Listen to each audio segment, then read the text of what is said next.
जय माँ दुर्गा दर्शकों, मैं रूपाली शास्त्री आप सबका स्वागत करती हूँ अपने चैनल में। आज हम आपको बताएंगे राहु ग्रह से रिलेटेड कुछ उपाय, जो उपाय आप सिर्फ गुप्त नवरात्रि में ही कर सकते हैं। राहु का उपाय तो सब लोग करते ही हैं। राहु से इसलिए डर लगता है क्योंकि राहु हमारे जीवन में अचानक घटनाएं करता रहता है। राहु हमारी मति को भ्रमित कर देता है। राहु हमें रास्ते से भटका देता है। राहु जो हमें किसी भी प्रकार से या अचानक नुकसान करता रहता है, अचानक लाभ भी करवा सकता है। राहु अगर हमारे जीवन में नेगेटिव हो गया है तो हमारे जीवन में विपरीत काम करता है। कुंडली के गोचर में वह अचानक ही परेशानियां भी खड़ी कर सकता है। राहु आपका जीवन नर्क से बदतर बना देता है। आप जहां हाथ डालोगे आपके सामने रखी चीज़ मिट्टी हो जाएगी। अगर आप सोने को भी छुएंगे तो समझ लीजिए वह मिट्टी हो गया है। यानी कि कहने का मतलब है आप कभी भी जीवन में आगे नहीं बढ़ सकते। समस्याएं आपको इस प्रकार घेर लेंगी, आपके सारे रास्ते बंद होते नजर आएंगे। बहुत से लोग ऐसे हैं जिनकी कुंडली में राहु खराब होता है, वह आत्महत्या तक का विचार कर लेते हैं। जब आपके दिमाग में इतनी ज़्यादा नेगेटिविटी आ जाए तो आप मरने तक का सोच लेते हैं, आत्महत्या तक का आपके मन में ख्याल आने लगता है। तो समझ लीजिए आपका राहु ग्रह है जो वह बहुत ही खराब है। आपको इसके लिए यह उपाय जो आज मैं आपको बता रही हूँ, यह उपाय बहुत ही सरल है, मगर यह उपाय आपको सिर्फ गुप्त नवरात्रि में ही करना होगा। गुप्त नवरात्रि के किसी भी दिन आप यह उपाय कर सकते हैं। अगर गुप्त नवरात्रि में आप यह उपाय करते हैं तो आप राहु की परेशानियों से हमेशा के लिए छुटकारा पा सकते हैं। राहु आपकी कुंडली में अच्छा हो जाएगा। बुरा है तो वह बुरे काम नहीं करेगा, वह आपकी कुंडली में अच्छा हो जाएगा और अच्छे फल देने शुरू कर देगा। राहु कहीं भी बैठा हो, किसी भी भाव में बैठा हो, कैसा भी हो, मगर यह उपाय करने के बाद वह आपको शुभ फल ही देगा। यह उपाय शायद आपने पहले भी कहीं सुना हो या किया हो, मगर आपको किसी ने यह नहीं बताया होगा कि यह उपाय सिर्फ गुप्त नवरात्रि में ही किया जाता है। तो उपाय आप ध्यान से सुने। आपको करना क्या है, आपको पताशे लेने हैं। पताशे सफ़ेद रंग के होते हैं जिनका माता रानी को भोग भी लगता है। इन पताशों को आपने अच्छे से देखकर लेना है, कोई पताशा टूटा हुआ नहीं होना चाहिए। आपको सिर्फ 4 पताशे लेने हैं।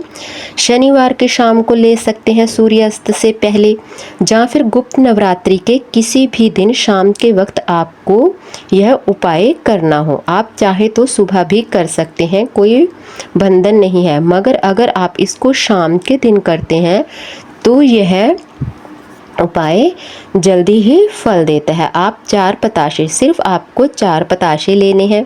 घर के मंदिर पर ही बैठकर उन पताशों को 8 बारी आपने एंटी क्लॉकवाइज अपने सिर के ऊपर से घुमाना हो और फिर उनको छोटे छोटे बारीक बारीक आपने तोड़ लेने हैं। हाथ की मदद से किसी कटोरी में डाल लेने हैं और उसके बाद जहाँ पर चींटियाँ हों, चींटियाँ मतलब काली हों, भूरी हो, किसी भी प्रकार की बड़ी छोटियाँ चींटियाँ हो, वहाँ पर जाकर आपको क्रश करके इन पतासों को उन चींटियों को डाल देना है और एक छोटा सा राहु का मंत्र ओम राम राहुए नमः, ओम राम राहुए नमः, इस मंत्र का जाप आपको 108 बार जरूर करना होगा।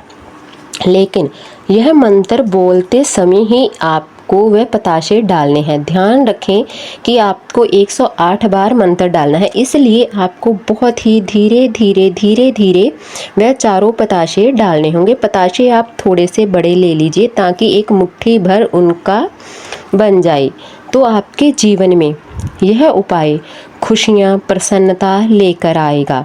आपको यह उपाय गुप्त नवरात्रि में ही करना है। यह उपाय आप एक बार ही करें, एक बार करने से ही आपका राहु ग्रह जो वो है अच्छा हो जाएगा।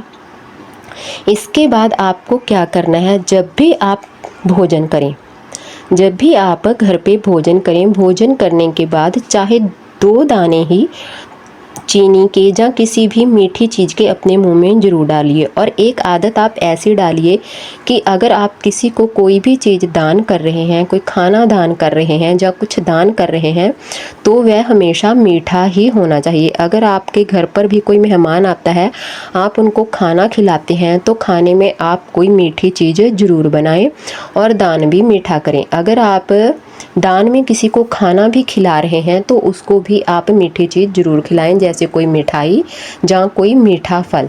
फल में भी खट्टा फल आप कभी दान मत करें। बस यह छोटा सा उपाय करने से ही आपका जो है वो राहु ग्रह है बहुत ही अच्छा हो जाएगा और आपको अच्छा फल देना शुरू कर देगा। ध्यान रहे, यह उपाय आप सिर्फ गुप्त नवरात्रि में ही कर सकते हैं। आपको हमारी जानकारी कैसी लगी हमें कमेंट कर कर ज़रूर बताएं। जिन लोगों ने अभी तक हमारा चैनल सब्सक्राइब नहीं किया, कृपया वो चैनल को सब्सक्राइब करें, लाइक करें, कमेंट करें और शेयर भी ज़रूर करें। जय मां दुर्गा।